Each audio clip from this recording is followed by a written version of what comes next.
이 이반 일리치라고 하는 사람은요, 중년의 판사인데 직업이 참 좋은 직업으로서 그 당시 이 톨스토이의 이 작품 당시에 이 판사 그러면 최고의 직업으로 손꼽혔죠. 그래서 아마 이 판사라고 하는 직업을 소설에 등장을 시켰던 것 같아요. 그리고 교양 있는 사회생활, 그리고 남들에게 인정받는 취향, 그리고 체면과 외적 성공 중심의 삶을 살아가는 류의 사람이 바로 이반 일리치라고 하는 사람으로 등장을 시킵니다. 그런데 이 성공 가도를 달리는 이 사람이 새 집을 사고 나서는 거기에 커튼을 달기 위해서 의자 위에 올라갔다가 의자에서 떨어집니다. 처음에는 아주 가벼운 부상으로 시작이 되었는데 이 가벼운 부상이 조금씩 그 과정을 쭉 이야기를 해주는데, 어떻게 보면 이렇게 되는구나 이렇게 되는구나 하면서 그 병이 좀 조금씩 커지게 됩니다. 결국에는 이것이 화근이 되어서 그가 죽음을 맞이하게 되죠. 이 커튼 달다가 의자에서 떨어져서 부상당한 그것 때문에 자신이 이제는 죽음에 이르는 걸 보면서 기가 막혀 하죠. 그러면서 이제 죽음을 결국에는 받아들이게 됩니다. 그 죽음 앞에 선 이반 일리치가 모래성처럼 쌓아놓았던 자신의 모든 명예와 그리고 자신의 그 노력이 모래성처럼 무너져 내리는 것을 깨닫게 되죠.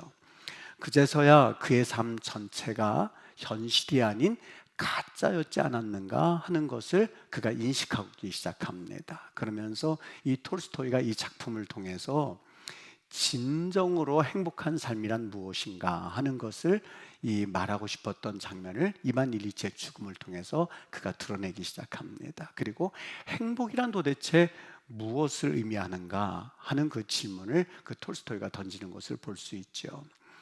이 새벽 예배를 마치고 이제 이 길거리에 나가서 보면은요, 이 남부순환도로 빠지는 차들이 쭉 늘어서 있습니다. 새벽같이 그들이 그 피곤한 몸을 이끌고 그리고 학교나 직장이나 일터로 나아가는 모습을 보면서 종종 이런 질문을 하게 됩니다. 도대체 저렇게 일찍 나가는 이유가 무엇일까라고 묻는다면 저분들은 뭐라고 대답을 할까? 여러분, 그 이유를 물론 여러 가지 다른 표현으로 이야기할 수 있습니다만, 그 이유는 한마디로 말해서 행복하고 또한 행복하게 살고 싶기 때문이다. 물론 입술로는 난 행복해지고 싶어서 이렇게 일찍 출근해요 이렇게 표현하지는 않아도 그분들의 선택과 행동의 깊은 동기에는 오직 방향이 하나인데, 그것은 행복이라고 하는 것이죠.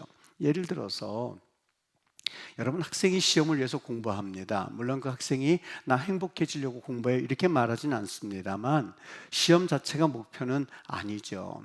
좋은 성적 거두어서 또 좋은 학교에 가서 좋은 직장을 얻어서 그래서 내 마음에 드는 배우자를 만나서 더 안정된 미래를 추구하면서 그렇게 살고 싶다. 왜요? 그것이 행복이라고 생각하고 있고 내가 행복하게 살고 싶어서 그렇게 열심히 공부하고 있다는 것을 아마 부인하지 못할 겁니다. 부모님들이 밤늦게까지 일하고 시간을 포기할 때에, 그러면서 자녀를 위해서 모든 것을 내걸 때에 나는 행복해지고 싶어서 그래요 이렇게 말하지는 않습니다만, 그냥 말로는 부모니까 하는 거지 이렇게 말한다 하더라도 마음 깊은 곳에는 내 자녀만큼은 좀 행복했으면 좋겠다라고 하는 소망이 있기 때문이 아니겠습니까? 사람들이 여행을 가고 맛있는 것 먹고 운동을 하고 있는 그 이유도 역시 마음이 조금이라도 즐거웠으면, 좀 스트레스가 풀렸으면 하는 갈망이 있기 때문이 아니겠습니까? 여러분, 사람들은 누구나 할 것 없이 직접적으로 행복이라고 하는 표현은 사용하지 않는다 하더라도 나이가 많든 적든 그리고 가진 것이 많든 없든 성공했든 실패했든 사람은 한 가지를 바라고 살아가는데 조금이라도 행복해지고 싶다라는 마음일 겁니다.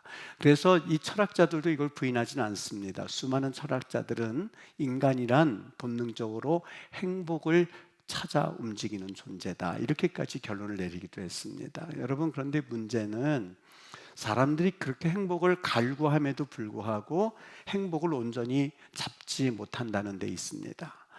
돈을 번다 하더라도, 또 좋은 집을 가져도, 성공을 이루어도 잠시 기쁘다가도 어느 순간에는 막 밀려오는 공허함 때문에 사실 답답하기 이를 데 없죠. 그거를 아마 톨스토이는 이반 일리치의 죽음이라고 하는 중편 소설을 통해서 표현하고 싶었다고 하는 것을 아마 읽는 분들은 다 느끼셨을 겁니다. 여러분, 왜 그럴까? 왜 우리는 이 세상에 눈에 보이는 그것을 손에 넣는다 하더라도 행복하지 못하고 잠시뿐일 뿐이지 곧 공허함을 느끼게 되는 걸까? 한번 곰곰이 생각해 봤습니다. 그러다가 제가 목사이기 때문에 이 답을 내놓는 것은 아니고 아마 듣는 분들이 공감할 수 있을 거다라는 마음이 들었습니다. 그것은 뭐냐면, 여러분, 큰 불행 앞에서는 아무리 작은 행복을 가져다 주어도 행복하다고 느끼지 못한다는 데 이유가 있지 않을까? 예를 들어서 암 진단을 받은 사람들, 암 진단을 소식을 들은 사람에게 소소한 행복을 말한들 그것이 무슨 의미가 있겠습니까? 오늘 병원에서 암 진단을 받고 내일까지 살아요, 한 달밖에 못 살아요 라고 시한부 판정을 받은 사람을 한번 생각해 보십시오. 집에 와서 아무리 맛있는 음식을 내놓는들 그 음식이 목에 넘어가겠습니까?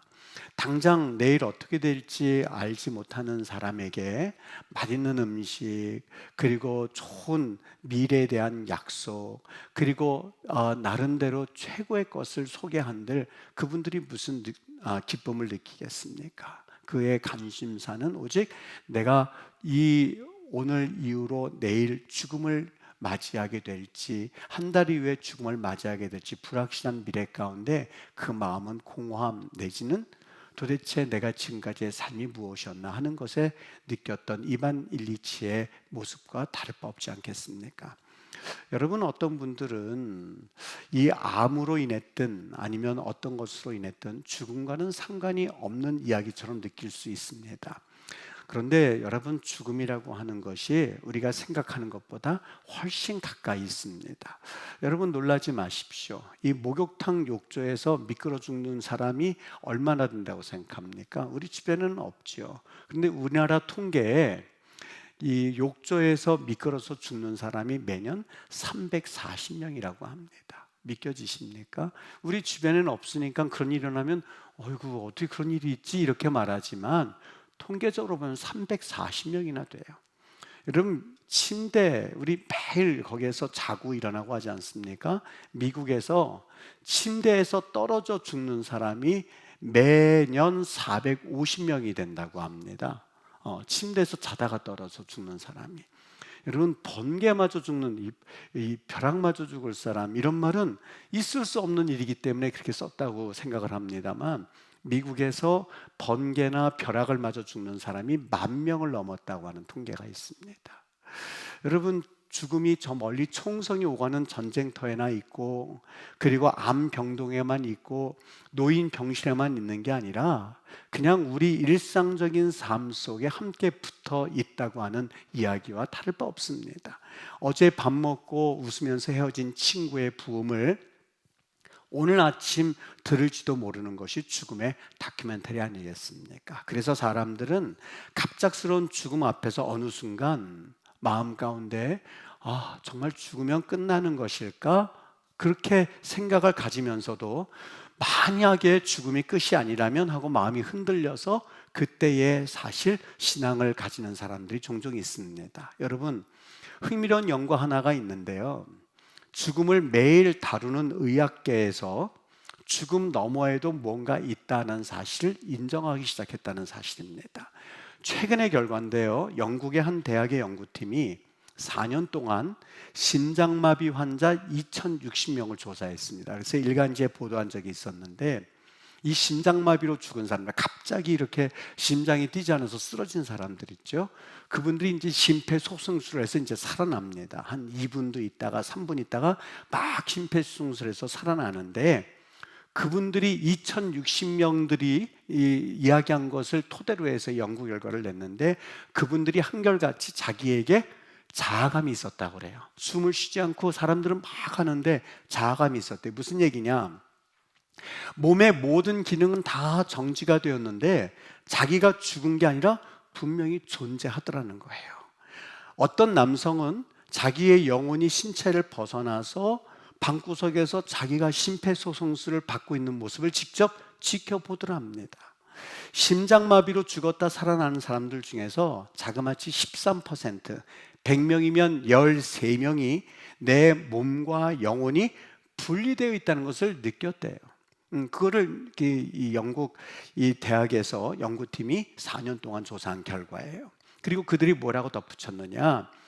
그때 진통제를 놓고 뇌에 충격을 받아서 기억하지 못해서 나는 아무런 기억이 안 나요 라고 말할 뿐이지, 저들도 뇌에 충격을 받지 않거나 진통제를 맞아서 그들이 진통을 없애는 과정이 없었다면 그들도 역시 뭔가 말했을 것이다 라고 하는 것이 그들의 연구 결과입니다.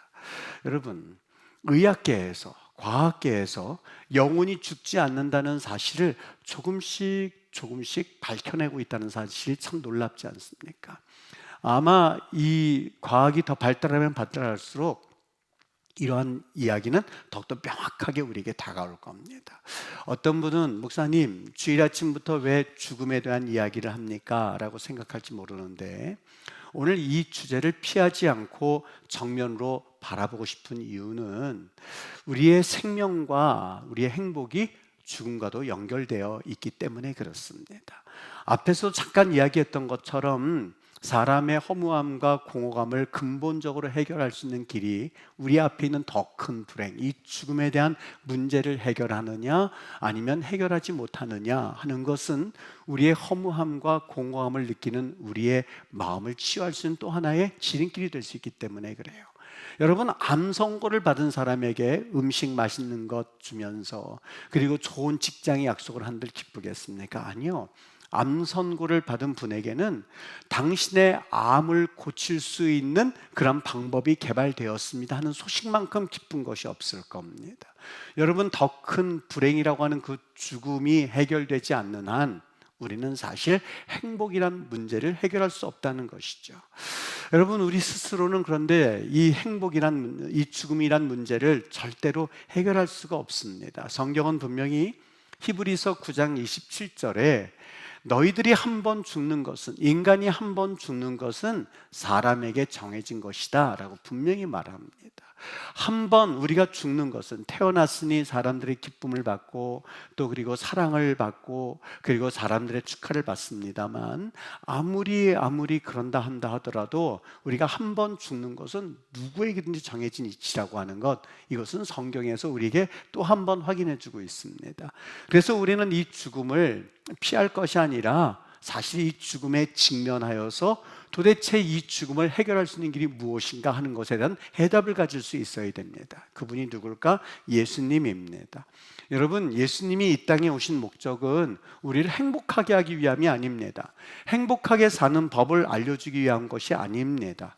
그분이 어떻게 하면 이 세상에서 잘 살 수 있나 처세술을 갖추러 오신 분이나 아니면 심리학을 가르치시기 위하신 분이 아니라, 예수님이 이 땅에 오신 것은 죽음의 이 문제에 대해서 분명하게 해결책을 우리에게 보여주시기 위함입니다. 예수님이 바로 우리처럼 죽으셨던 분입니다. 그래서 그분은 죽음에 대해서 너무 잘 알고 있습니다. 그냥 죽으신 것이 아니라 십자가에서 이 유대인들의 이 로마인에게 향한 어떤 이 꾀임에 의하여서 그분은 십자가에서 못을 박혀서 죽으셨습니다. 그런데 3일 만에 다시 살아나셨어요. 증거요? 많이 있습니다. 제가 부활절도 그렇고 이 증거에 관한 이야기를 종종 이야기했습니다. 그런데 이 살아나신 그 사실로 인하여서 우리에게 알려주는 한 가지 메시지가 있습니다. 그분이 다시 죽음 가운데서 일어나심으로 인해서 우리로 하여금 깨달음을 주셨는데, 아, 그렇구나, 죽었다가 살아날 수 있는 길이 있는 것이구나, 죽는다고 해서 끝이 아니구나, 죽어도 다시 저 예수님이 살아나신 것처럼 우리 죽음 이후에는 다시 살아날 수 있는 길이 있구나 하는 소망을 주셨다는 겁니다. 여러분, 그래서 우리 기독교에 있어서 예수님의 부활은 참 중요합니다. 만일 그분이 죽음으로 끝났다면 사실 다른 종교와 다를 바가 없습니다. 그런데 그분은 죽으셨다가 다시 살아남으로 인하여서 저같이 무식한 사람들, 저같이 아무것도 모르는 사람들에게 죽으면 끝나는 줄 알았는데 죽었다가도 다시 사는 법이 있구나 하는 것을 깨닫게 해주셨다는 겁니다. 그리고 예수님이 그 살아나셔서 우리에게 분명히 또 한 가지 그 말씀을 생각나게 하셨는데, 그분은 제자들에게도 그렇고 일반 사람들에게 항상 하신 말씀이 있습니다. 나는 부활이요 생명이니 나를 믿는 자는 죽어도 살 것이요 무릇 살아서 나를 믿는 자는 결단코 영원히 죽지 않을 거다라는 말씀을 제자들에게도 말씀하셨고, 그리고 그 당시에 그를 따르는 많은 사람들에게 말씀해 주셨어요. 여러분, 교회는 누구냐? 바로 이것을 믿는 공동체입니다. 여러분과 나는 교회라고 말할 수 있는데 매일 믿습니다. 그런데 뭘 믿느냐? 오직 한 가지인데, 우리가 죽으면 끝나는 것이 아니라 죽었다가 예수님이 3일 만에 살아나신 것처럼 우리도 살아날 수가 있구나 하는 것을 믿는 공동체. 그래서 우리가 매일 믿습니다 할 때 그 믿습니다는 바로 예수님처럼 우리도 죽음이 끝이 아니라는 것을 믿습니다. 그리고 다시 살아날 것을 믿습니다. 그래서 우리가 모여서 그것을 다시 한번 마음껏 서로 확인시켜주자 하는 공동체가 바로 교회입니다. 그래서 이 교회라고 하는 것은 단순히 도덕과 윤리를 가르치는 것이 아닙니다. 저는 도덕 선생님이 아닙니다. 윤리 가르치는 윤리 선생님이 아닙니다. 여러분 마음 편해지라고 위로해주는 심령술사가 아닙니다. 여러분 착하게 사십시오라고 이야기하는 설교가가 아닙니다. 저는 여기 서 있는 이유는 교회 중심 메시지, 생명이라고 하는 것을 전하고 생명이 있습니다는 것을 알려주고 같이 그것을 느끼게 하는 그러한 말씀 전하는 자입니다. 여러분, 그러니까 교회가 뭐를 할까요? 교회는 종교 행사하는 곳이나 내 기분을 좋게 하기 위해서 말을 들어오는 것이 아니라, 교회는 죽음 이후에 소망이 있습니다 하는 것을 알려주는 곳입니다. 그것을 선포하는 곳입니다. 인생의 마지막이 끝이 아니고 인생의 마지막 이후에는 다시 생명이 있습니다 하는 그 죽음 이후의 세계를 말해주고 선포하는 것이 교회입니다. 여러분, 세상에서는 아무리 건강해도 아무리 부유해도 아무리 성공해도 죽음 앞에서는 모두 공평합니다. 동일합니다. 그런데 예수님 안에서는 다릅니다. 예수님 안에서는 다릅니다. 예수님의 부활에 참여한 사람은, 그 부활을 믿는 사람들은 죽음이 닥쳐도 두려워하지는 않습니다. 예수님의 부활을 믿는 사람들은 이 생명의 약속을 믿기 때문에 그 약속 가운데서 다시 한번 소망을 가지고 살아가는 사람들, 그게 바로 교회 공동체의 모습입니다. 그렇기 때문에 교회에 오면 교회에서 좋은 설교를 듣기 때문에 변화되는 것이 아니라, 교회 안에서 설교 가운데 죽음 이후에는 새로운 소망이 있고 삶이 있구나 하는 죽음의 문제가 해결됨으로써 그 삶 전체의 방향이 달라지기 시작하는 겁니다. 과거에는 내가 그것을 몰랐기 때문에 이 세상이 모두 다라는 것을 알고 있기 때문에 그저 내가 그냥 잘 되면 그만이지 라는 목적으로 살았던 사람이 그것이 끝이 아니구나, 죽음 이후에는 또 다른 삶이 있구나, 그렇기 때문에 삶의 자세가 달라지는 겁니다. 여러분, 내일 암으로 죽는 사람들은 삶 자체에 오늘까지 살 것을 염두에 두고 살아갑니다. 그렇기 때문에 그들의 삶과 내가 오늘까지 사는 것이 아니라 내가 10년, 20년을 살아 그러면 저축도 해야지요, 그래도 미래도 내가 준비해야 되지요, 그런 마음으로 사는 거죠. 똑같습니다. 이 땅을 끝으로 해서 삶이 끝납니다 라는 것을 믿고 살아가는 사람들과 아닙니다. 우리가 육신의 죽음이 죽는다 한다 하더라도 그 영혼은 살아있는데 그 영혼은 천국을 갑니다, 지옥을 갑니다 하는 것을 아는 사람들의 삶이 같을 리가 있겠습니까? 여러분, 죽음이 두렵지 않고 또한 죽음 이후에 또 다른 삶이 있다는 것을 믿는 사람들의 삶은 가볍습니다. 그 길을 예수님께서 열어놓으셨습니다. 그 예수님을 만나고 그 예수님의 약속을 붙잡으십시다라고 믿는 공동체가 모인 곳이 바로 교회입니다. 그래서 우리 교회는 죽음의 문제가 해결되고 삶의 의미가 회복되고 영원한 소망이 시작되는 것, 여러분, 그것이 바로 교회의 정의라고 할 수가 있겠지요. 사랑하는 여러분, 저는 오늘 우리 성도님들에게는 익숙한 말씀일 수 있습니다만 누구든지 태신자로서 우리 교회에 오는 분들이 이 이야기를 꼭 들었으면 좋겠다는 마음을 가지고 이 말씀을 준비했어요. 누구든지 간에 이 말씀을 듣고 그 영혼이 살아나면 참 좋겠다, 그런 의미에서 우리 성도님들도 복된 성도님들이지만 오늘 오신 우리 태신자도 참 복된 그러한 시간이 될 줄로 믿습니다. 한 가지, 그렇다면 죽음 이후의 삶, 그것 때문에 우리가 믿는 것, 이 땅에서는 아무것도 아닙니까? 한 가지만 말씀을 드리고 말씀을 맺도록 할게요. 여러분, 우리가 죽은 다음에 천국에 가는 축복이 있는 것은 사실입니다만 우리 예수님은 또 한 가지 약속해 주셨어요. 이 세상을 살아갈 때도 너희들의 보호자가 될게, 그래서 그 보호자로서 살게 너희들 걱정하지 말아라 하면서 우리에게 약속을 주셨어요. 얼만큼 우리 뒤를 밀어주신 줄 아십니까? 여러분, 2023년도 항저우 아시안 게임을 아마 기억하실 겁니다. 저는 이 설교를 준비하면서 그 동영상을 찾아봤어요. 너무 감격이 돼가지고 그 동영상을 좀 보여줬으면 좋겠다는데 동영상이 길어서 그냥 제가 이 본 걸로 감격을 가지고 말씀을 드릴게요. 여러분, 우리나라 제일 못하는 운동 중에 하나가 이 뜀박질 아니겠습니까? 뜀뛰기지 않습니까? 그 중에서 계주는 지금까지 메달을 따본 적이 없었다고 해요. 기대들도 안 하죠. 근데 2023년도 항저우 아시안 게임 때 이 경기에 이 선수로 출전한 사람이 있는데 여호수아라는 이름을 가진 선수였었어요.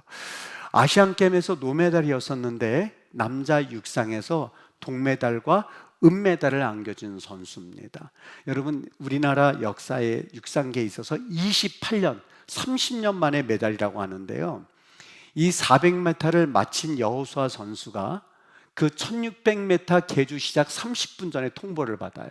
너 뛰어라. 여러분, 웬만한 사람 같으면 전 그 연습도 안 해봤는데요, 그리고 갑자기 이렇게 저한테 뛰라고 그러면 내가 뛰겠습니까? 라고 하면서 사실 거부해도 될 만했어요. 근데 이 여호수아 선수가, 감독이 너 뛰어라, 마지막 선수로 뛰어라, 그 감독의 지시를 받고 한 번도 뛰어보지 않았는데, 연습해보지 않았는데 마지막 주자로 섰어요. 은메달을 목에 걸었어요. 여러분, 그 선수가 누구냐면요, 그 당시 24살, 1999년생이라고 해요. 그 당시 24살의 여호수아 선수예요. 그 어머니가 바로 이 가난한 이 목회자님의 이 아내였었는데, 이분이 이 신학생 시절이죠. 남편이 신학생 시절에 뭘 먹을 게 있겠어요. 영양실조로 그냥 죽을 수 있을지도 모르는 그 상황 가운데서 이 아이를 낳았는데 미숙아였었어요. 미숙아를 출산을 했는데요, 입원비가 없어서 그 미숙아를 데리고 그냥 퇴원한 거예요.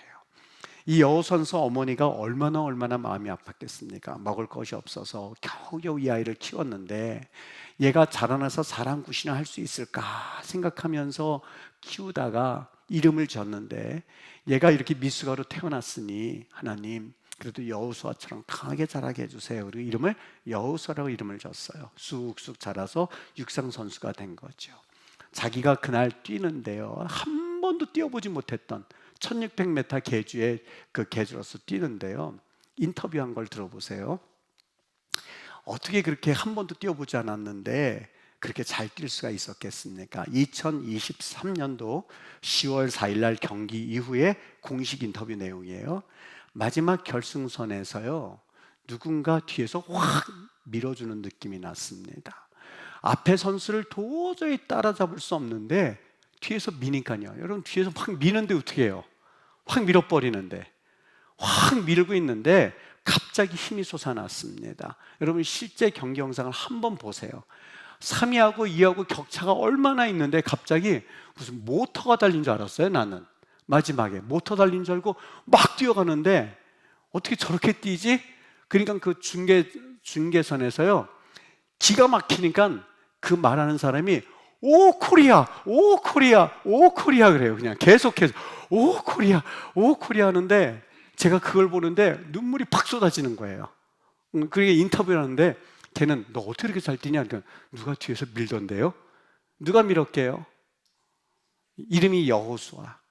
가난한 신학생의 그 밥도 먹지 못해서 영양실조로 그 누워있는 그 어머니, 그 아버지가 그날 금식을 하셨답니다. 목사님이 하나님, 저 여호수아 저놈의 새끼 미숙아로 태어났는데 하나님 사랑꾼을 못한다고 해서 우리가 여호수아를 해놨는데 쟤 저렇게 해서 사랑꾼을 못하다 죽으면 어떡하죠? 살아있게만 해주시는 그 아들인데 오늘 계주한다고 합니다. 하나님 아시지요? 하나님 불쌍히 여겨주세요 했더니 뒤에서 하나님이 모터를 그때 하나 동원해 주셔가지고 엉덩이에 달았든 등에 달았든 뒤통수에 달았든 해서 발에 닿아서 뛰어서 우리나라 28년 만에 1600m 계주에서 메달을 따게 하신 사건이었습니다. 여러분, 죽어서 저는 우리 하나님을 항상 참 좋으신 하나님이라고 얘기합니다. 죽어서도 하나님이 이 땅 가운데서 살다가 하나님이 천국으로 인도하시는, 우리도 살 수 있구나 하는 희망을 주셨고, 이 땅에서도 내가 너희를 떠나지 아니하고 너를 보호할게 라는 의미에서 보혜사, 파라클레토스, 옆에서 우리를 돕는 분으로 계신 성령님, 때로는 모터도 달아주시고 또 머리에 얹고 손 얹으면 이 머리가 나쁜 이들에게는 또 하나님 지혜도 주시고, 또 그리고 병이 든 사람에게 하나님께서 질병도 치유해 주시고, 또 그리고 답답한 영혼들은 하나님이 위로해 주셔서 응답도 해 주시고, 또 그리고 공허함에 빠져 있는 이들에게는 하나님이 내가 너희들에게 소망이 되어 줄게 하면서 소망이 되어 주신 그 하나님, 여러분 이 하나님을 우리가 믿지 않을 이유가 없지 않겠습니까? 하나님 앞에 여러분 예수님을 믿고 하나님을 섬기는 자녀들에게 이 천국뿐 아니라 우리 하나님이 함께 하시는 그러한 축복을 가지고 살아갈 수 있게 되기를 주의 이름으로 축복합니다. 오늘 이렇게 오셨지만 여러분, 행복전도 축제는 오늘만 가지 않고 우리 그냥 12월 달 내내, 여러분 오늘 태신자가 오지 않으셨더라도 또 데리고 오셔서 이 말씀 좀 듣게 해주셨으면 좋겠어요. 너희들 착하게 살아라 말하는 게 아니라 죽음 이후에 생명이 있습니다. 그러니 불안에 떨지 마십시오. 여호수아에게는 모터를 달아주지만 돈 없는 이들에게는 하나님께서 은행까지 갖다 줄지 어떻게 아시겠습니까? 왜 극단적인 선택을 합니까? 극단적 선택하지 마십시오. 그리고 마지막까지 소망 가지십시오. 살다 보면 때로는 내려올 때가 있죠. 또 때로는 더 밑바닥 떨어질 때가 있죠. 그런데 또 올라오는 날이 있거든요. 하나님이 도와주시면 올라오거든요. 미숙아로 태어날 때 걔는 아마 죽는다고 생각했을걸요. 아마 걔가 태어나면서 얘가 이 다음에 30년 만에 메달을 따게 할 우리나라의 육상 또 영웅으로 탄생할 거라는 것을 사실상 그 부모님들은 상상도 못했을 거거든요. 근데 하나님이 그런 계획을 가지고 계시다는 것을 보면 하나님은 참 좋으신 하나님을 우리는 믿어야 할 줄 믿습니다. 사랑하는 우리 임마누엘 성도님들, 우리 태신자뿐만이 아니라 여러분들도 마찬가지입니다. 실망하지 마십시오. 영어에 저 제일 좋아하는 단어 하나가 있습니다. fluctuateable. 올라갔다 내려갔다 올라갔다 내려갔다 올라갔다. 저는 그 단어가 참 좋은 것 같아요. 때로는 밑바닥에 있지만 올라갈 날이 있어요. 그러나 그 자리에서 우리가 교만하지 말아야 될 이유는 또 내려갈 때도 있거든요. 하나님이 우리와 함께 하시는 그런 은혜를 가지고 우리 살아가셔서 한 주간도 주님과 동행하시는 그런 귀한 믿음의 성도님들 되시기를 주님의 이름으로 축복합니다.